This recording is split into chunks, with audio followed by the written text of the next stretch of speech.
Hi, this is Todd Glass, and you're listening to Atheist Edge with your host, Jim Hall. Now here's Jim. Oh, Jim. All right, that's it. I'm losing my mind.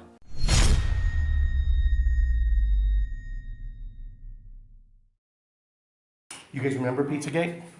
Wasn't basement of the Pizza Hut all kinds of terrible things done to, or the pizza restaurant, terrible things done to children or something along those lines? Underground pedophile ring. Pedophile ring. Run by Democrats. Yeah, And it spread to other pizza. Pretty much, if you owned a pizza shop in DC, you were getting death threats. It wasn't just that one. And there's no basement in that pizza place. And there's no basement. That was a backtrack. And when I bought that up with a friend, that's how the extreme they went to cover it up. They filled in. They filled the basement up. Yeah, and there's no evidence.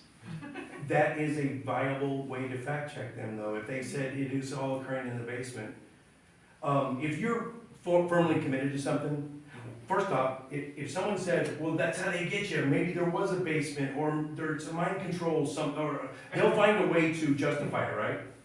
I will cut bait right then. I said, okay, we're not gonna talk about Pizzagate right now, because I don't know if you're being intellectually honest.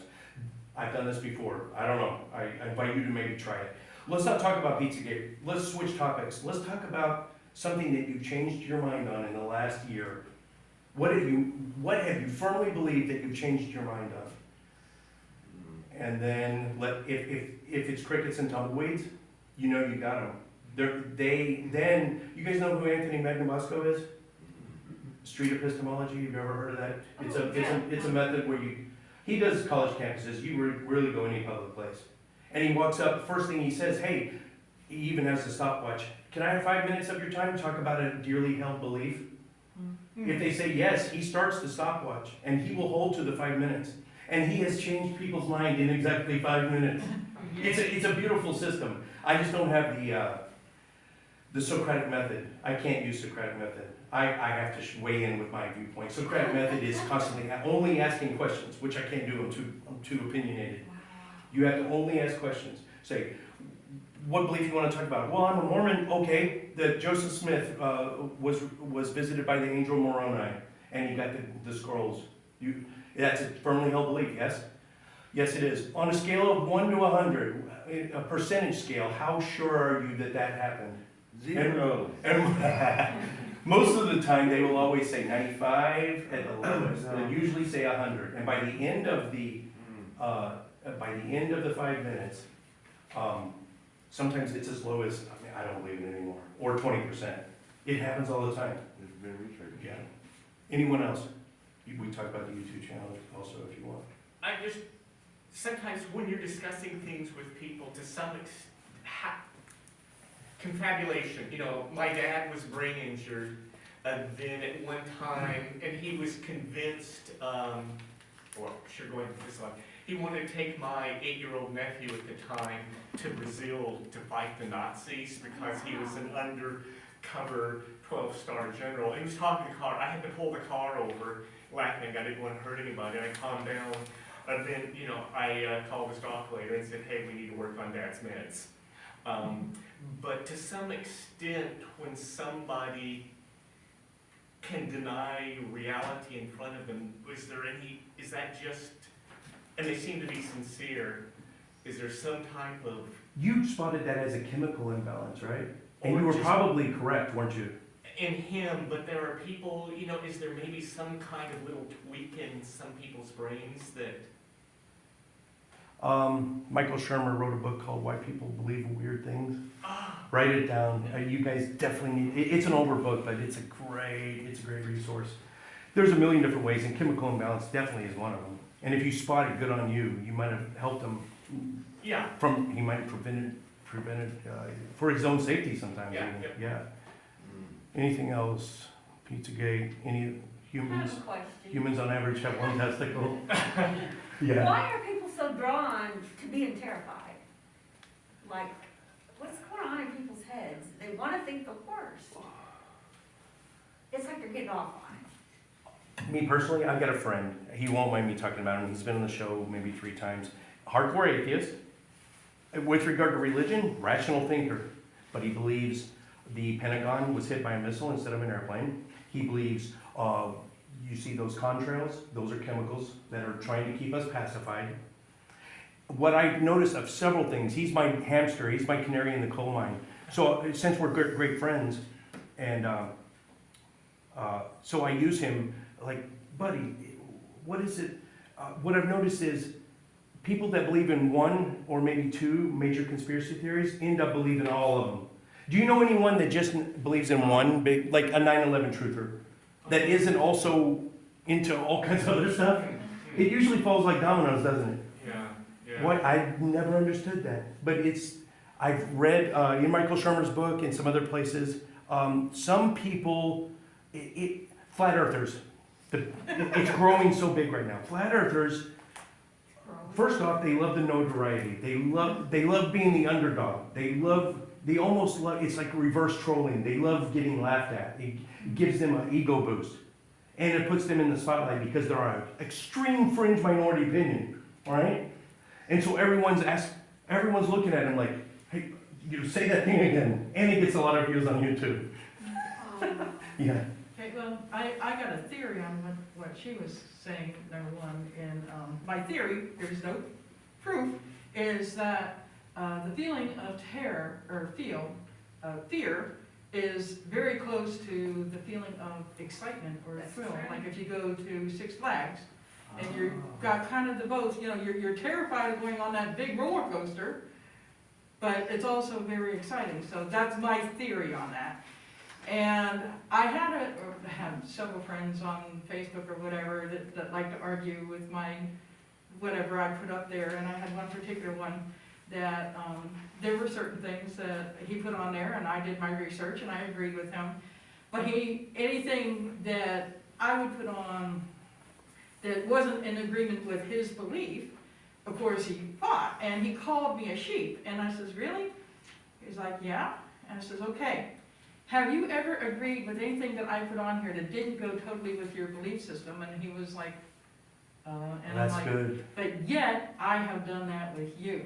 So who's the one who's got the open mind? And he never argued with me again. That's good. And then the That's- third thing I wanted to say real fast is, I am one of those people who want to start a YouTube channel, so.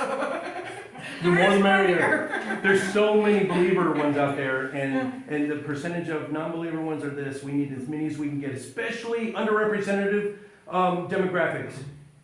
Females, people with different color skin than mine, people that are over 30, which is hugely underrepresented, yes.